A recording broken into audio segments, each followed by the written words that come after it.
पहलगाम का बदला अभी अधूरा है, जिसे पूरा करने के लिए उन तीनों आतंकवादियों की तस्वीर जारी कर दी गई है जिन्होंने धर्म पूछकर 26 बेकसूरों की निर्मम हत्या की थी। अब पहचान बताने वालों को 20 लाख रुपए का इनाम दिया जाएगा।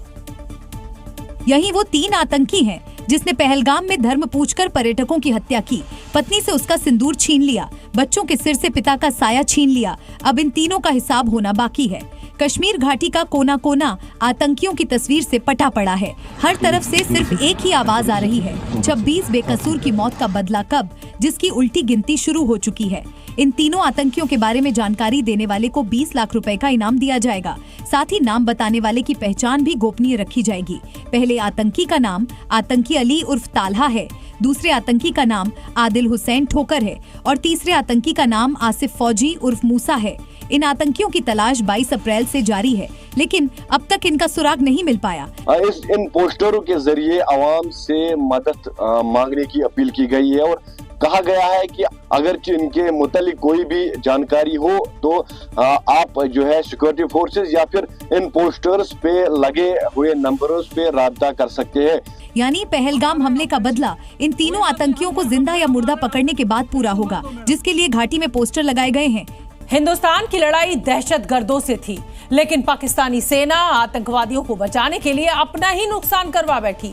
भारतीय सेना ने दावा किया ऑपरेशन के तहत 35 से 40 पाकिस्तानी सैनिकों की मौत हुई है, लेकिन पाकिस्तान की तरफ मारे गए सिर्फ 11 सैनिकों की तस्वीर ही जारी की गई।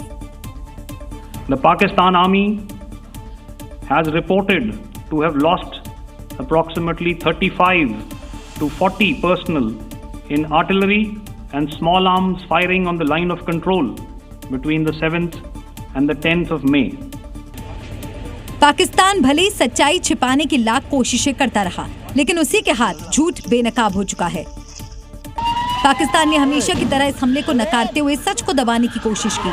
अब खुद पाकिस्तानी सेना ने अपने मारे गए 11 जवानों और अधिकारियों की तस्वीरें जारी कर उस झूठ को उजागर कर दिया है। पाकिस्तानी रक्षा मंत्री ख्वाजा आसिफ ने भी आखिरकार मान ही लिया, भारत के हमले में पाकिस्तान को भारी नुकसान हुआ है। यानी पाकिस्तान अब दुनिया से अपनी हार नहीं छुपा पा रहा है। पाकिस्तान ने माना उसके 11 फौजी मारे गए। भारत के हमले में 78 पाकिस्तानी फौजी घायल हुए। सबसे ज्यादा नुकसान 6 और 7 मई की रात को हुए हमले में हुआ। हालांकि जो दावा भारतीय सेना कर रही है, अभी तक पाकिस्तान की गिनती वहां तक नहीं पहुंच पाई, लेकिन 11 ही सही, तस्वीर जारी कर पाकिस्तान ये मान चुका है भारत के हमले में उससे भारी नुकसान हुआ है। ऑपरेशन सिंदूर के तहत भारतीय सेना ने सीमा पार आतंक के लॉन्च पैड्स को निशाना बनाया था। इसमें सटीक खुफिया जानकारी और शानदार रणनीति के साथ भारतीय सेना ने पाकिस्तान को करारा जवाब दिया, लेकिन आतंकियों को बचाने के चक्कर में पाकिस्तान ने अपनी सेनाओं की कुर्बानी दे दी, वो भी 1-2 नहीं बल्कि पूरे 40। यानी जो पाकिस्तान अब तक ये मानने को तैयार नहीं था कि भारत के हमले में उसे भारी नुकसान हुआ है, वो अब मारे गए सैनिकों की तस्वीर जारी कर रहा है और आर्मी चीफ आसिम मुनीर खुद अस्पताल में झूठ के जख्म पर मरहम लगाते नजर आए। एक तरफ पाकिस्तान में फर्जी जश्न की तस्वीर है, दूसरी तरफ तबाही की हकीकत।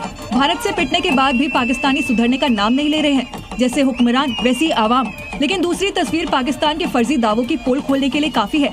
आसिम मुनीर पाकिस्तानी सेनाओं के जख्मों पर नहीं, पाकिस्तान की बर्बादी पर मरहम लगा रहे हैं। जो घाव आतंक परस्त पाकिस्तान को भारतीय सेना ने दिए, उसके घाव भले ही भर जाएंगे, लेकिन निशान कभी मिटने वाला नहीं है। मुनीर समझ चुके हैं झूठ के चक्कर में खुद का नुकसान करवा बैठेंगे, इसलिए इस बार चोरी छिपे नहीं बल्कि ऑन कैमरा अपने घायल जवानों से मिलने पहुंच गए। यहाँ तक कि पाकिस्तानी पत्रकार भी अपने मुल्क के हुक्मरान की नसीहत दे रहे हैं। पाकिस्तानी पत्रकार भी मानते हैं भारतीय सेना का ऑपरेशन सिंदूर बेहद सटीक और योजनाबद्ध था। लक्ष्य सिर्फ आतंक के ठिकाने नहीं थे, बल्कि उन्हें समर्थन देने वाले भी निशाने पर थे, जिनसे मिलने मुनीर अस्पताल पहुँच गए।